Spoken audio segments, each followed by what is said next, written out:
आज जब हम साइबर क्राइम की बात करते हैं तो हमेशा हमारे मन में एक ख्याल जरूर आता है कि कब ये सारी चीजें बंद होगी।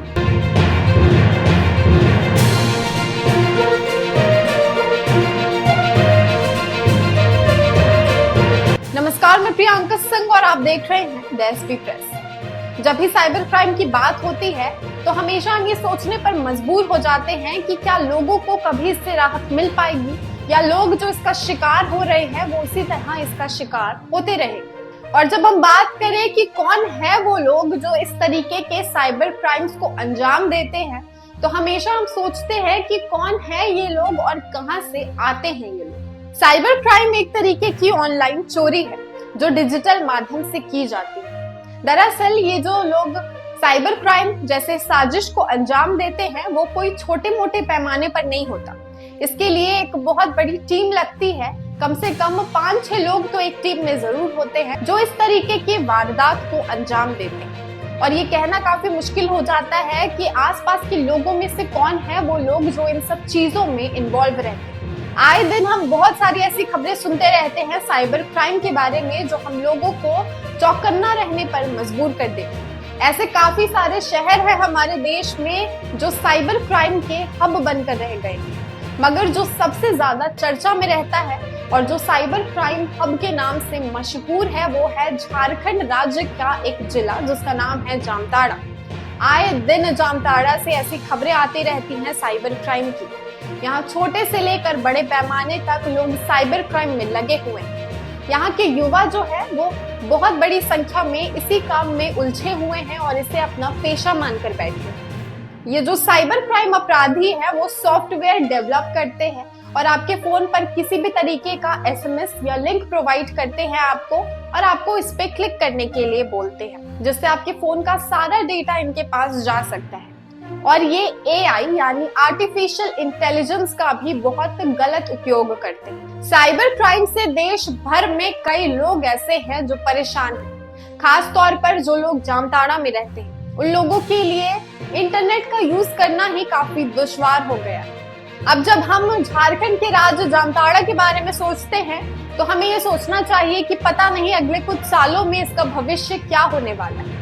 क्या इसे एक बहुत बड़े साइबर क्राइम हब के नाम से ही बदनाम किया जाएगा या फिर इसमें सुधार आएंगे। इन सब चीजों को ध्यान में रखते हुए वहां की प्रशासन ने और कुछ साइबर एक्सपर्ट्स ने मिलकर एक कार्यक्रम का आयोजन किया जिसमें उन्होंने लोगों को टिप्स दी कि कैसे साइबर अपराधियों से बचकर रहा जाए और कैसे इंटरनेट का सही तरीके से इस्तेमाल किया जाए। आइए आपको विस्तार में बताते हैं कि उस कार्यक्रम में हुआ क्या। आपको बता दें कि जामताड़ा के एसपी एहतेशाम वकाबर भी वहां पे मौजूद थे साइबर एक्सपर्ट्स के साथ। सबसे पहले विशेषज्ञों ने जानकारी देते हुए इंटरनेट के सही इस्तेमाल के बारे में बताया। उन्होंने कहा कि कैसे आजकल इंटरनेट हमारे जीवन का एक अहम हिस्सा बन चुका है, जिसे सही से इस्तेमाल करना काफी जरूरी हो गया है।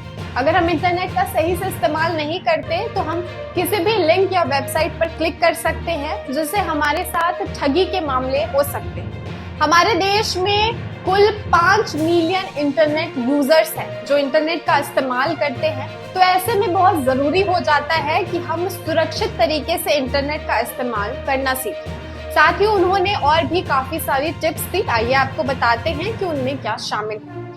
सबसे पहले आपके पास जितने भी अकाउंट है, चाहे वो सोशल मीडिया के हो, चाहे वो डिजिटल प्लेटफॉर्म के हो या फिर कोई बैंक अकाउंट ही क्यों ना हो, सबके पासवर्ड आपको स्ट्रॉन्ग क्रिएट करने हैं। एक स्ट्रॉन्ग पासवर्ड आपको मदद करेगा ठगी में नहीं फंसने में। और आपको 2 फैक्टर ऑथेंटिकेशन अपनाना होगा जिससे आपके पासवर्ड की सुरक्षा और भी बढ़ जाती है। और आप एक और काम भी कर सकते हैं कि समय समय पर अपना जो पासवर्ड है उसमें बदलाव कर सकते हैं, जो कि एक अहम भूमिका निभाएगा आपको ठगी से बचाने में। उसके बाद किसी भी अनजाने लिंक या वेबसाइट पर गलती से भी क्लिक ना करें। इस एक लिंक पर क्लिक करने से आपकी सारी डिटेल्स हो सकता है उन ठगों के पास ट्रांसफर हो जाए। और अगर आपके पास किसी भी तरीके के कॉल या मैसेज आते हैं तो उस पर रिप्लाई ना करें और किसी भी अनजान व्यक्ति से अपनी पर्सनल डिटेल्स शेयर ना करें। खास करके सबसे अहम जो होता है वो होता है ओटीपी। ओटीपी किसी भी सूरत हाल में किसी को शेयर ना करें, वो आपके पर्सनल यूज के लिए होता है। और अगर आपको किसी तरीके की कॉल आती है कि आपको लॉटरी लगी है, आपको जॉब ऑफर हुआ है या आपको किसी तरीके के इनाम मिले हैं, तो उस पर रिस्पॉन्ड ना करें और इसकी जानकारी तुरंत पुलिस को दें।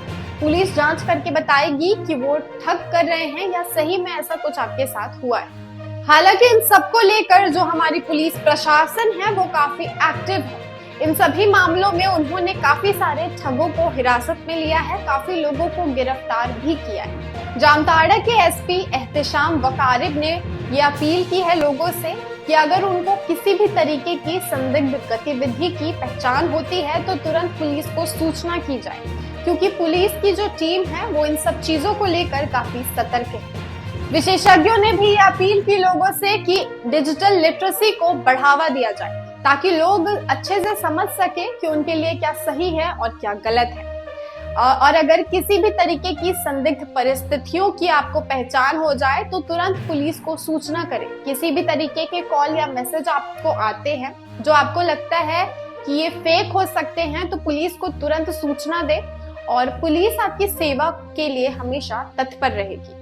साथ ही जिला प्रशासन भी साइबर अपराधों को रोकने के लिए सक्रियता से काम कर रही है। फिलहाल इस खबर में इतना ही। हम मिलेंगे आपसे अगले वीडियो में इसी तरह की और अन्य खबरों के लिए। बने रहे हमारे चैनल द एसबी प्रेस के साथ। धन्यवाद।